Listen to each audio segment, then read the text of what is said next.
Jack, Kemp. Yeah. Tell us a little bit about it. Where'd you get the idea from? Down the pub one night with a mate, having a couple of beers as you do, having a chat about sort of football, having a chat about fashion. 1 pint turned to 2, and then we basically said there's a gap in the market. There's no footy brand out there for lads.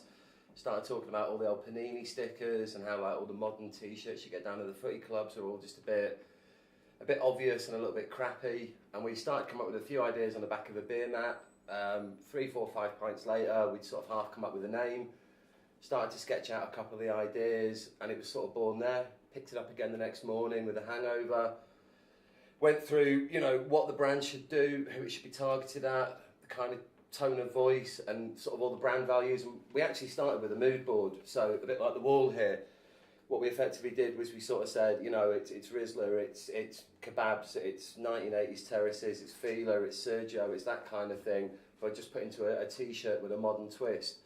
And yeah, 3 days later we had our first shop in Afflux and just started from there. Beer, important to the brand? Or? Massively important. Beer, not bitter. It's lager. Lager all the way through. Bitters for rugby people, lagers for footy lads. And decent continental stuff, not your cooking lager. You cook with things like Carling, right?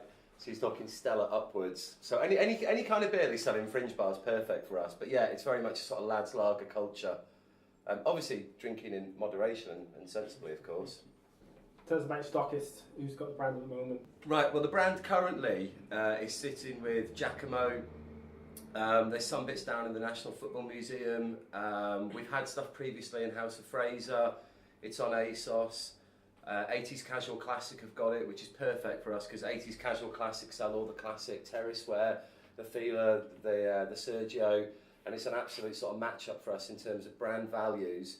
We're also with Truffle Shuffle, and we've got a few things in the pipeline at the minute which are looking very interesting. RRP's $24.99. We've got sort of 2 ranges of t-shirts traditionally. We've got the entry-level t-shirt going up to a sort of a more premium t-shirt which has maybe got a sort of more intricate print or a sort of more costly to manufacture. Your hoodies and your jackets are sort of somewhere between 40 and 50. I mean, we've just brought a new range out for the World Cup, so we've introduced new lines in there, so at the minute we're sort of ratifying our price points. But if you think tees, somewhere between 20 and 25, and then sort of your outer top wear between 40 and 50.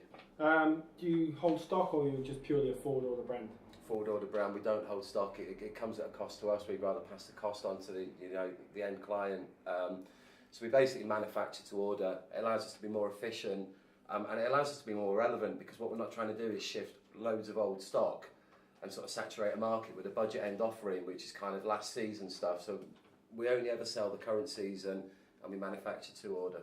And next season stuff, what can we expect to see? Well, this season what we've done is we've introduced a lot more outerwear. So we've brought in the sort of jackets, we brought in some sort of crews and some hoods. And what we're going to be looking to do is develop that, because we don't just want to be a t-shirt brand. So the t-shirts are a given, that's our unique, distinct KEMPT graphical style. Yeah. And what we're trying to do is then sort of filter that into, well, we've looked at polos and jackets now, you know, possibly knitwear, possibly accessories. The great thing is if you use the brand as a t-shirt brand and spin it out from there, you can take little influences from all the designs and sort of bleed those into what we call high street fashion. And then what it'll be is if you get the football reference, it becomes a football top. If you don't get the football reference, it just becomes a fashion item. Right, wholesale contacts, where should they go? We're just about to launch a brand new website for the 2014 collection, which will be all encompassing with all the information you need on there. There'll be all the relevant sales contacts, and through that you'll be able to... What's the address? The address is going to be www.kemptapparel.com, and from there you'll be able to either request a downloadable brochure which will have all the collection in it, or you can organise an appointment to meet one of the sales guys. Cool. And PR inquiries, same? Or? Same, it'll be on there. There'll be a separate email address for PR inquiries. Repeat the web address first. It's www.kemptapparel.com, and it will feature a lot of blogging, social media and everything. So if you are interested in working with us from a PR angle, I suggest you look at our social media output, and that'll give you a flavour of the kind of tone of voice we're looking to do. Cool, nice one. Cheers, Jack.